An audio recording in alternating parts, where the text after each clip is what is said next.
Have you ever paused to look back on your life and asked yourself, despite all the effort and dedication I've put in, why does financial ease still feel like a distant dream?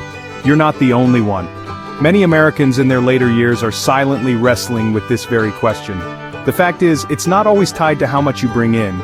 Often it's the quiet losses that slip by unnoticed. The minor choices, the daily routines, and the things we've been taught are sensible or even clever, but which, in reality, are steadily eating away at our resources. That's what this talk is all about. This isn't a rundown of intricate wealth-building tactics or confusing money lingo. It's a candid exchange, one I wish I'd had 2 or 3 decades back. Today, I'm here to guide you through 10 everyday money pitfalls, habits that plenty of us, especially as we age, trip into. These aren't just slip-ups. They're cycles that can sap the calm and safety we've strived to secure. But here's the bright side. You can plug the drain. You can shift your path, no matter where you stand today. If you're in your 50s, 60s, or even 70s, this is your moment. The understanding you hold now carries more weight than you might guess. With just a few sharper decisions, you can shield your financial tomorrow, ease your worries, and craft something lasting, not just for yourself, but for those you hold dear. So let's take a moment to breathe, set aside any past missteps or doubts, and dive into these 10 wealth-sapping habits together with peace, focus, and courage. Ready to start? First up, splurging on brand new vehicles. Let me toss out a question. Have you ever rolled a shiny new car off the lot and felt that rush of pride? The spotless interior, that fresh off the line scent, the nods of approval from folks nearby. It's a sweet feeling, right? You've put in the hours, you've earned a treat. But here's a tidbit most folks don't catch wind of. The second you steer that new ride away from the dealership, it drops up to 15% in worth. Before you even pull into your driveway, you might have let thousands slip away. For what? A whiff that vanishes in days and a payment that hangs around for years. In 5 years, most new cars lose over half their price tag. Picture a $40,000 vehicle 5 years down the road, it's maybe $20,000. But if you took out a loan, you're still shelling out as if it's worth the full 40. Toss in interest and the true tab creeps higher, sometimes hitting 50,000 or more over time. Now here's a thought. If you'd park that same 40,000 in a plain S&P 500 fund, a simple market option, and let it sit for 20 years, it could swell to over 180,000. That's the real price of that new car vibe. Here's where the well-off zig instead of zag. Savvy folks, even billionaires like Thomas Gates, go for pre-owned rides. Gates famously cruised in a modest used Lincoln well after his wealth hit the stratosphere. Why? He got it. A car isn't a moneymaker, it's a money taker. It sheds value the instant it's yours, pulling cash from your pocket each month with loans, coverage, repairs, and fees. So, what's the wiser play? Pick up a 2- or 3-year-old car with light miles, hunt down makes like Nissan or Subaru, known for staying solid. These hold their ground, cost less to fix, and often carry some factory coverage still. That one tweak, going gently used instead of fresh, could pocket you $10,000 to $15,000 right off the bat. Cash you could stash away, pad your nest egg, or use for something big, like funding a grandkid's education. If you're dead set on a new car, and I get it, sometimes you crave that thrill, step back and crunch the numbers. Is trading $180,000 of future calm for something that fades with every drive worth it? For lots of folks in their 50s or 60s, time makes the answer plain. This isn't about blame, it's about options. You've sweated for your funds. You ought to choose paths that grow your tomorrow, not shrink it. Second, resort memberships. Let's chat about escapes. After years of grinding, raising kids, and being there for everyone else, you've earned a break. You've earned happiness. You've earned a chance to slip away now and then, to lounge by the shore, soak in clean air, and just live a little. That's why resort memberships sound so tempting. They dangle a piece of heaven, a surefire spot to hit up every year. Agents flash warm smiles, flip through shots of beachfronts, and spin tales of memory making. Right then, it feels like a no-brainer. But here's the hard truth too many only see when it's too late. A resort membership isn't a profit maker, it's a money pledge that can bleed your savings dry for years, even decades. Most kick off with a hefty upfront chunk, often $20,000 or more, just to sign up. Then come the yearly upkeep costs, starting near $800 but often ballooning to $2,000 or higher annually. Here's the sting: you foot that bill whether you visit or not. Say you try to offload it, reality slams in. The resale scene is swamped with folks itching to ditch theirs, some even paying others to take the deal off their plate. Websites are packed with listings of people all but handing over their memberships to dodge the fees. Take Henry, a retired paramedic from Houston. He snagged a resort deal in Texas for $30,000. 5 years on, he aimed to sell it for half that. 0 takers, not a one. Meanwhile, money-smart travelers play it differently. They tap into options like Vrbo, Booking.com, or cheap motels. They jet off where they please, when they please, free from being tethered to one place or time. They get cozy stays, freedom to roam, and above all, independence. Honestly, what's the point of a getaway if it drags along stress, paperwork, and tabs that chase you home? If you're stuck with a resort membership and feel cornered, you're not alone. There are firms out there to help you legally cut ties, but tread carefully and dig into their creds. Some are legit, some aren't. Better yet, if you're eyeing one now, hold up, take a breath. Ask yourself this: does it boost my financial wiggle room or box me in? You've earned downtime, a recharge, a slice of life's good stuff. But you don't need a resort membership to get it. There are sharper, freer ways to roam without handing over your calm. Third, extravagant purchases and premium names. Let's talk looks. In today's world, it's easy to feel you've got to show up a certain way, wear the right threads, to seem like you've made it. It's all around us. TV, online feeds, ads, even your buddies. Maybe it's a $2,000 satchel, a $10,000 ticker, or kicks pricier than your first beat-up ride. It pulls you in. You've busted your hump. Why not spoil yourself? You've earned something fine, and you have. But here's a question to chew on. Is this about delight or standing? Because while those fancy buys might paint you as a winner for a flash, they can silently block you from real financial liberty. Peek behind the curtain, and you'll see folks strutting in the latest upscale gear yet drowning in red ink. They're scraping by with card minimums, dipping into reserves, or pushing off their golden years, all to keep up the act. But plenty of legit millionaires, they keep it plain. They live light. Elon Carter rocks the same black pullover daily. Thomas Gates still bunks in the pad he nabbed back in 1958. They get a basic fact. Riches aren't what you flaunt, they're what you stack. Let's, run the numbers. Dropping $500 on swanky boots might feel like nothing. But if you'd tucked that into a low-fee market fund with an 8% yearly kickback, it could hit over $20,000 in 20 years. Charge it and just pay the minimum? Interest could double it to a $1,000 pair before you blink. Does that mean never grab something nice? Nah, style and quality matter. Trouble brews when you buy before you're steady, or let it trump savings and calm. Here's a handy yardstick. If a splurge tops 1% of your total assets, it might be too soon. Love the finer stuff anyway?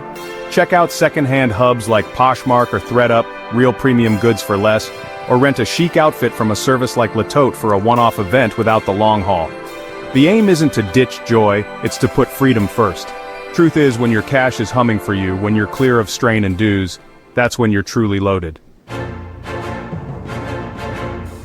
Fourth, betting and sweepstakes. Let me put this softly but straight. Sometimes, when things pinch, when cash is tight and what's ahead looks shaky, it's easy to roll the dice. To hope that maybe a quick ticket, a casino jaunt, or one more lotto shot could flip it all. That spark of possibility? It feels nice, like a window cracking open. But we've got to hash this out, not to point fingers, but to shield you. Sweepstakes and betting are built, yes, built, to pull money from those who can't spare it. They call it the dream tax for a reason. Folks pour in cash chasing the big score, but the deck's rigged against them from the jump. Check the stats. Your shot at the lotto jackpot is about 1 in 292 million. To frame it, you're way more likely to get zapped by lightning twice than to cash in. Yet the average American still drops nearly $400 a year on tickets. Picture this instead. If that $400 went into a no-frills market fund each year, something steady and simple, it could pile up to over $50,000 in 30 years. A 2023 study found 70% of lotto winners end up broke within years. proving how shaky that hope is. Here's Clara from Oregon. Over 12 years she sank more than $15,000 into quick picks and cards. Her top haul? $50. She said doing the math made her queasy. This isn't about guilt, it's about facts and picks. The rich do play risks, but not on ticket stubs. They take smart bets. Businesses, properties, markets. Putting cash where time, not chance, tips the scales. Like the thrill anyway? Set a tiny fun fund, 1 or 2% of your spare change, to enjoy without wrecking your outlook. Or steer that buzz into easy investing tools like Stash or Wealthfront. They let you watch your stash grow with way better odds. You've earned the right to dream big. Just plant those dreams on rock, not sand. Fifth, card balances. Let's zero in on something tucked away in millions of American wallets, small, slick, and mighty, the credit card. Used right, cards bring perks, rewards, even safety nets. But lean on them wrong, carrying debt month to month, and they turn into one of the nastiest money traps around. Let's be blunt, card balances aren't just pricey, they're brutal. Today's average card rate tops 20%. Owe $5,000 and stick to minimums? It could take over 15 years to clear, with over $10,000 in interest alone. As of 2024, U.S. household card debt averages $5,700, showing how deep this runs. Wrap your head around that. You snag a few things, a screen, some threads, or a hand akin, and over time they cost double or more, all from interest. Take Peter from Seattle. He racked up $7,000 decking out his new place. Years of minimums later he'd paid over $16,000 total. The stuff? Long trashed. Card companies aren't clueless. They set low minimums like $30 or $50, not to ease your load, but honestly to keep you hooked as long as they can. You wrestle and they rake it in, quiet as a mouse, month after month. But here's the upside, you can grab the wheel. Got card debt now? Try the snowball trick, hammer the highest rate card with all you've got while covering minimums elsewhere. Clear one, hit the next. You gain steam, see light. Too much to handle? Tools like DebtPay or MoneyTrack can map it out. Seeing the road ahead can really soothe the soul. No balance? Here's the sharp way to play cards. Only charge what you can wipe out monthly. Treat it like greenbacks. Snag rewards or cashback, but never pay a dime in interest. That flips the game in your favor. That's the point, taking charge. Card debt sneaks up bit by bit, but it doesn't own your future. You've got power, grit, and the chance to flip it. One call, 1 month, one payoff at a time. Sixth, overpriced and pointless diplomas. Let's dig into learning. For years we were fed the line that college was the golden ticket. Hit the books, nab a degree, and the good life rolls in. That came from moms, dads, teachers, the whole culture. For ages it mostly held up. But now, the figures sing a different tune.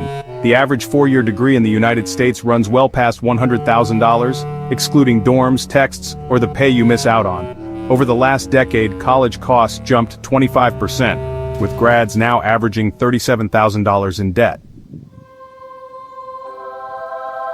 Say you or someone close borrows for that diploma, and the gig after pays just $30,000 or $40,000 a year, sometimes less. That's the deal for millions here. And it's not just the young buckling under it. Plenty of parents and grandparents co-signed loans for their kids or grandkids, wanting to pitch in, thinking it was solid. Now, years on, they see their own rainy day funds shrink, not from wild spending but a belief that schooling always pays. Meet Laura, a mom from Kentucky. She backed her son's graphic design degree, over $60,000 borrowed. His first gig post-cap, $32,000 a year. 5 years later, the loan barely budged. You know, it's not a lack of care, it's a busted setup. The fact is, not every diploma brings a solid payoff, and honestly, not every learning path needs that classic college run. So, what's the smarter route? Ask the big stuff. Will this degree land a real job with decent pay? Is there a cheaper way to pick up the same know-how? Can we kick off with a local school or online classes instead of a full-on university dive? Options abound now that just didn't exist 20 or 30 years back. Trade programs in tech, coding, or analytics often run under $10,000 and open doors to $60,000 plus starting gigs. Community colleges give you 2 years dirt cheap, then you transfer, no debt, no lost time. Plus, there's killer free or low-cost online spots like Khan Academy, Udemy, or Skillshare dishing skills from top-notch sources. Eyeing higher ed for you or yours? Run the numbers first. Check field pay averages, weigh programs, and level with the long-term hit. Already lugging student loans?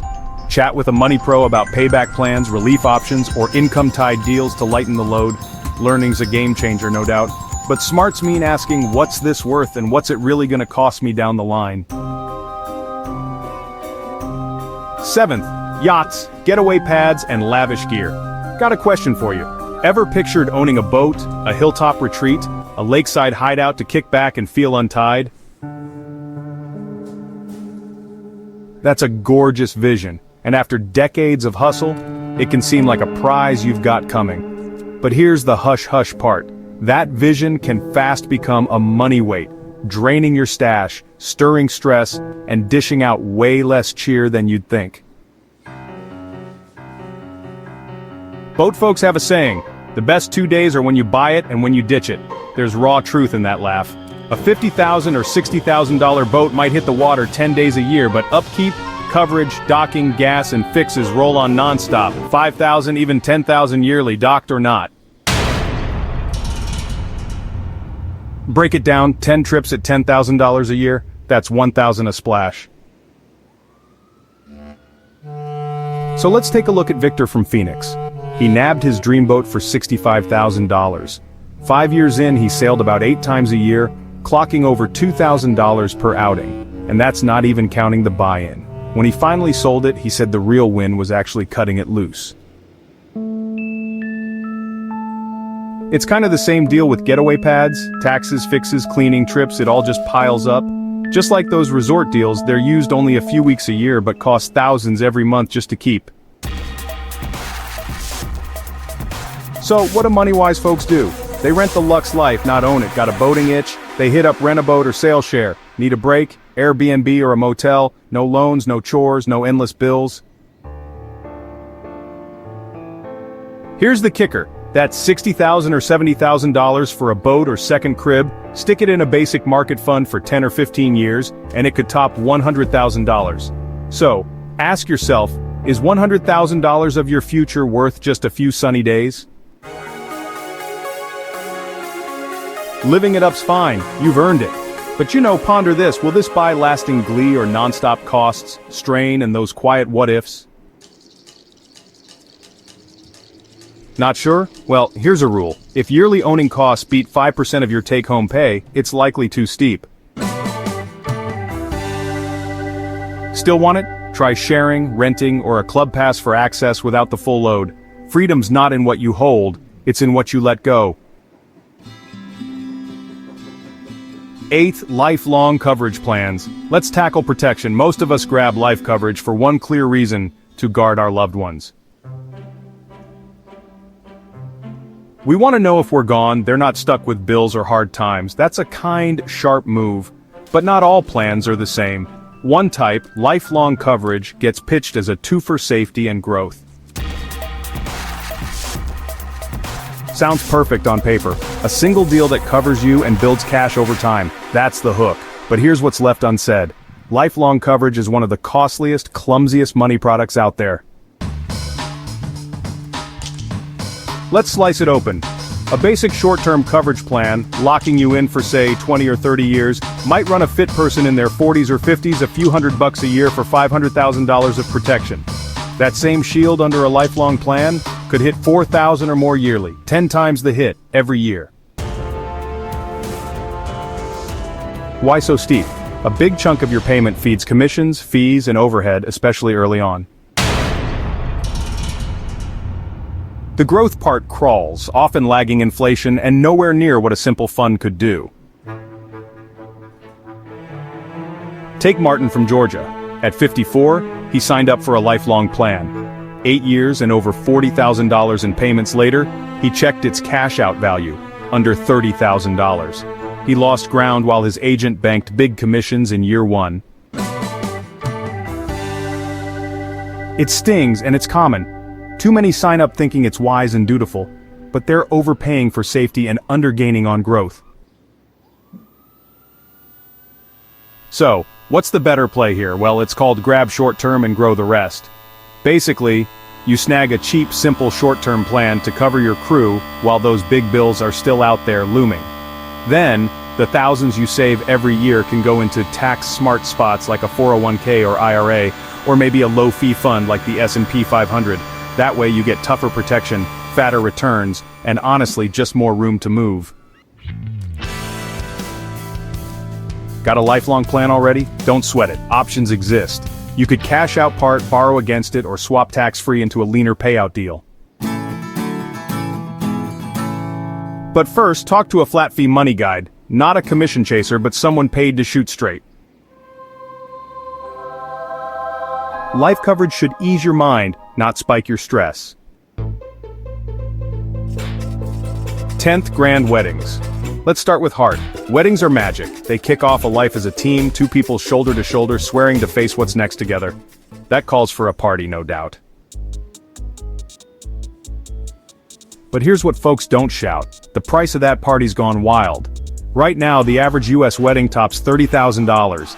Venue, gown, grub, pics, blooms, trinkets, and often debt trailing the couple or kin for years. The gut punch? So many start their duo life not with ease but strain, not with a cushion but bills, not free but weighed down. Think on this. If that $30,000 went into growing instead of one day and sat for 35 years, it could hit over $450,000 by your later years.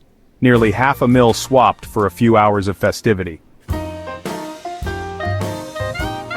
What's the data say?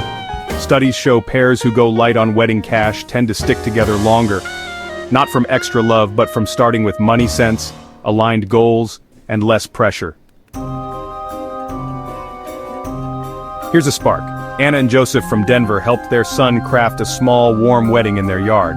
They spent $5,000 and funneled the $25,000 saved into a starter home for him and his bride. That place grew, gave roots, and now hosts future grandkids, all from picking depth over flash. What's the sharp path? Keep the wedding soul but trim the rest. Do it midweek, pick a park or kin's place over a ritzy spot, skip the high-end gown for something chic but cheap, go digital with invites, shrink the crowd, zoom in on the promises, not the show. So hey, tap into those free budget trackers from sites like The Knot or Mint to stay real. Above all, talk cash early and true. A solid union's not built on decor, it's trust, teamwork, and a shared tomorrow. Your kid, your grandkid, they deserve a happy day, but they need a strong launch more. Show them how. Prove love's not in the spend, it's in the care. And now that we've hit all 10 hurdles, let's pull back, breathe, and take in the wide view. Let's wrap this up together with a soft look back. We've covered ground today. 10 picks, 10 patterns, 10 money drains that can quietly chip at your stash, your peace, and your space. Some might have caught you off guard. Others might ring true from your own road. If that stirred some second thoughts, hear this now. You're not late, you're not lost, and you're not solo. You've done your best with what you knew then. But now, you've got clarity, and that's a heavy hitter. With it, you can pivot, make keener, wiser calls that lift your future, guard your calm, and maybe leave a mark beyond dollars. This trek's not about perfection, it's about purpose. It's pausing before the buy, digging deeper and passing, not to starve yourself, but to value yourself. So, at 60, 70, even 80, your money tail's still unfolding and every step from here can shift from what came before. So, tell me, which of these drains are you set to drop? Which hit closest to home? Drop a line below. Something short like that landed, or I needed that. 'Cause every word helps us reach someone else who might need this nudge today.